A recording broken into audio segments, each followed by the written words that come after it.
Hello everyone, hope you're doing well. Today in War Thunder, it's time to have a look at another devblog for Operation Shipyard. A lot of people thought that with the devblog of the Soviet ship earlier, that it was only going to be a naval event. Well, welcome to the VT1-2, showing that, well, it isn't just a naval event, it's going to be more of a style of having different vehicles of different types. So my guess is probably 2 naval, 1 low tier, 1 top tier, 2 ground and 2 air, which are similar to it. And this is going to be the top tier rank 6 ground vehicle that will be available for this event. The VT1-2, or the Doppelrohr-Kasematten-Panzer, sure, let's go for that, is the vehicle that's going to be on offer in this event, and we still don't know how we're going to be able to get it, whether it's going to be some form of battlefield engineer event, like the Build-A-Bear style, or it's going to be like Operation Heat. My guess would be the Build-A-Bear side, and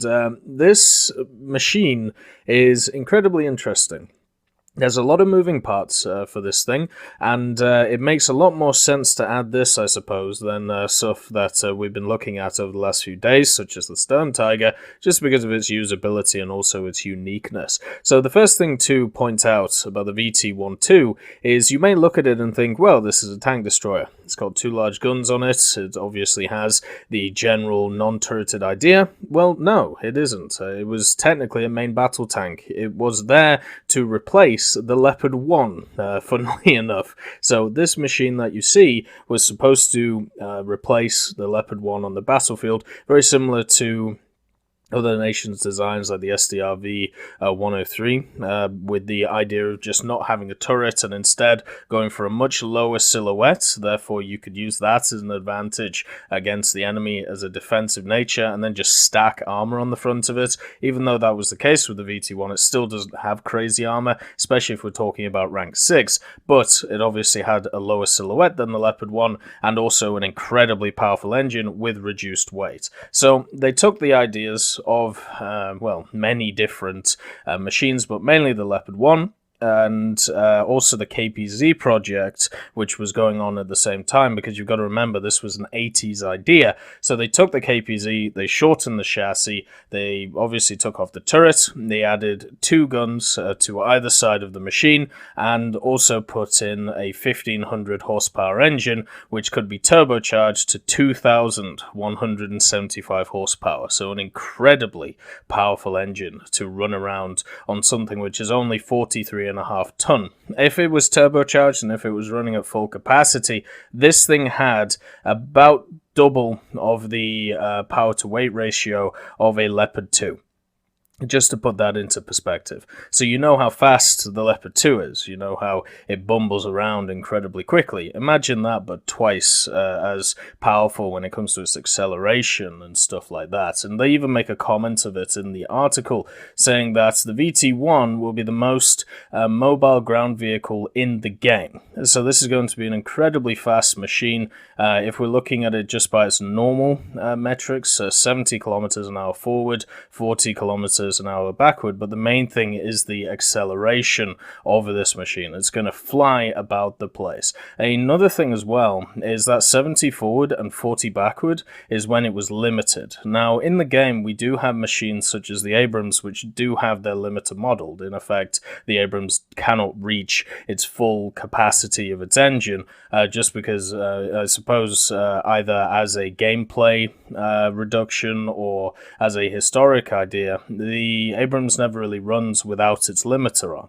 So therefore, I'm guessing with the VT1-2, because of the way that they're talking about it, it definitely sounds like it's not going to have its limiter. Therefore, it's going to have that turbocharged status and have its 50 horsepower per ton.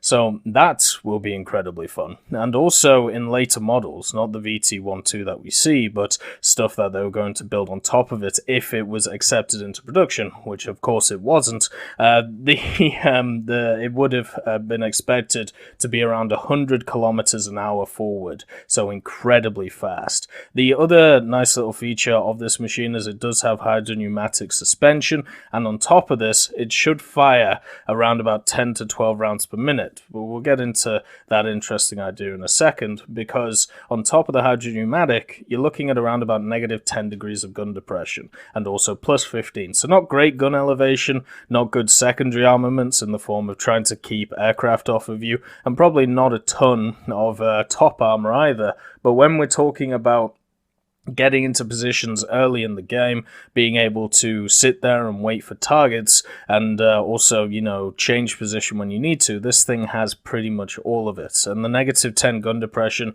alongside the hydropneumatic suspension will pretty much mean you can set up anywhere on any map in a really wonderful little way. So that's always fun. The main thing I haven't talked about yet is probably the most striking feature, which you've all noticed. It has two 120mm guns. They are Rheinmetall L44s, and they are exactly the same as you find on the Leopard 2A4, and also all of the other 120mm that you see at top tier for the Germans. The rounds that it's going to fire are the same as the Leopard 2A4s, so it'll have the Heat FS shell, the DM12, and then of course the two APFSDS shells. And being a rank 6 machine without the turret, we could probably see this thing being a 9093 vehicle, maybe a little bit higher, but I still think something like a 2K is going to be more useful than this, just because of how a turret makes a hell of a difference in this game, just by, its general standards. So the thing is, even though it's going to have a crazy APFSDS round at 9093, it still is limited by not having that turret capability. I've tried to look up if it has night vision or thermal. My guess is that it does have at least some form of night vision, and when it comes to thermal stuff, there is definitely something which could be seen as a thermal imaging system. So yeah, I do think that this thing at least has night vision and would have a chance of having thermals, especially because of the time period that it's around, the 80s, and also what was being built around it. You've got to remember, in game right now, the Leopard A1A1 L44 actually has, thermals attached to it, which is very much interesting. On top of all of these things, the two 120mm that it has, they are both fully stabilized, and they don't converge, so they fire straight. You cannot move the guns in horizontal in any way. You can only move them vertically, so you can only elevate and depress them. You cannot change them horizontally at all, so you're going to have to turn the whole vehicle to be able to get these guns on target. The interesting thing, though, is the traverse of this machine is 60 degrees per second. 60 degrees per second. That's faster than pretty much every turret out there when it comes to a lot of these top tier vehicles. So it's got an insane traverse rate, it's got insane guns, it's got an insane low silhouette. It's looking like top tier like ASU 57, to be honest, a little meme machine which is going to be great at just donking people from a while away. Going to be incredibly annoying to get killed by these things. And what is interesting as well is the two guns are not the same.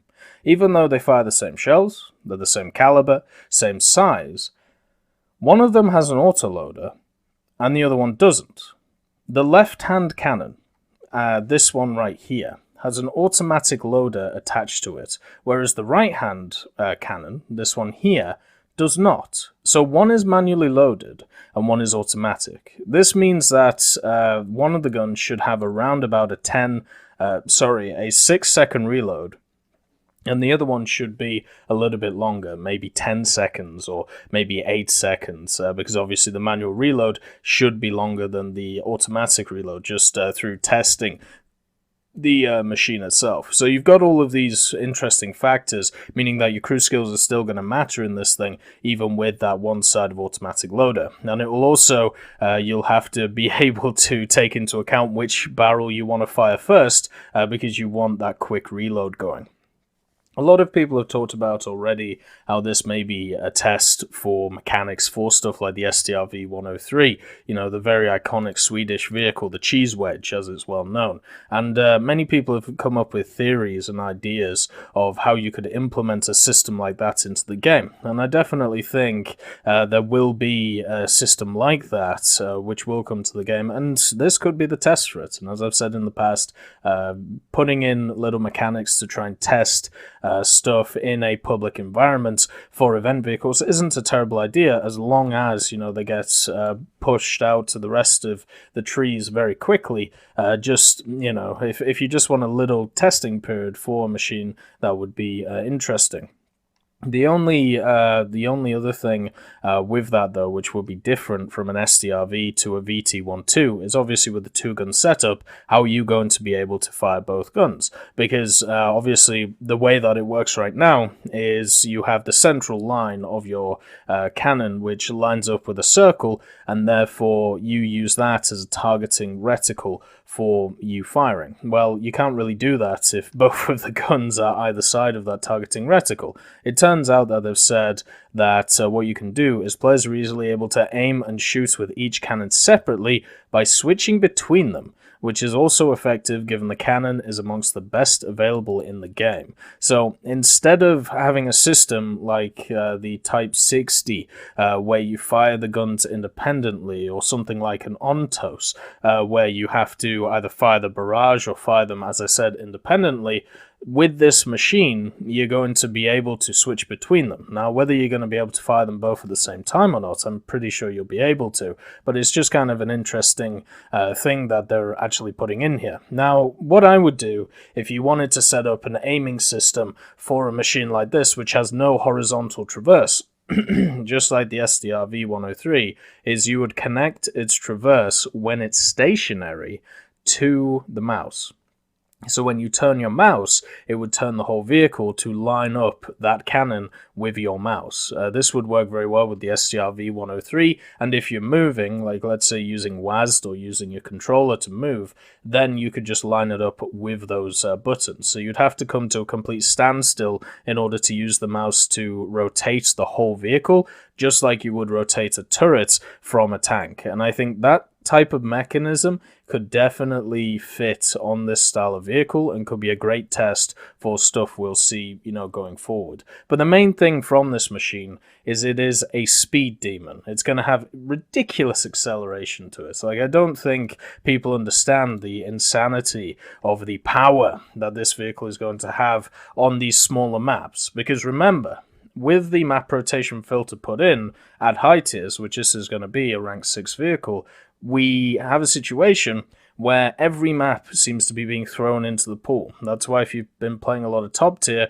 you've been getting stuff like White Rock Fortress, stuff like Carpathians at 10-0. And what this means is these smaller maps, which have a lot of exploitable positions, that is the kingdom of a machine like this, because it can get to those areas incredibly fast, and it will be able to lock down those areas very quickly, and the only thing it will be limited by will be the fact that it doesn't have a turret, and if it gets snuck up on, or the fact that it'll be useless against aircraft and helicopters.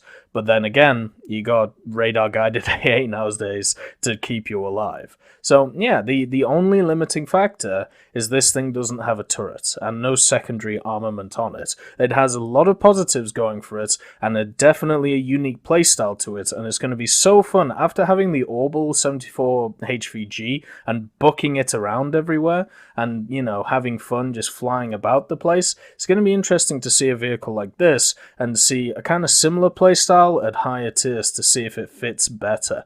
Another thing to bring up, though, is since it is technically an MBT, it shouldn't really get scouting, but also technically it's not a tank destroyer, so therefore it will get artillery. So it's a little bit of positive and negative in that sense. The artillery would be lovely. Scouting, depending on if it underperforms, I would give it scouting. If it's starting to overperform, obviously it won't need it. So therefore, that will be something to decide later on. But overall, it's just a great vehicle.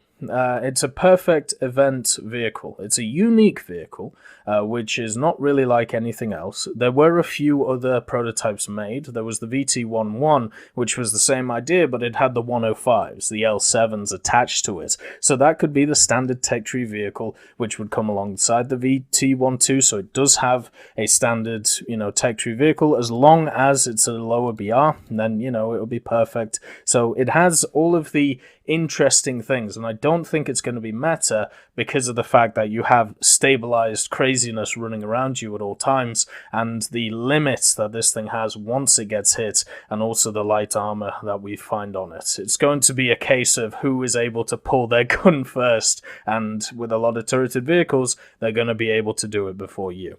Anyway, I hope you all have a wonderful day, and I'll see you next time.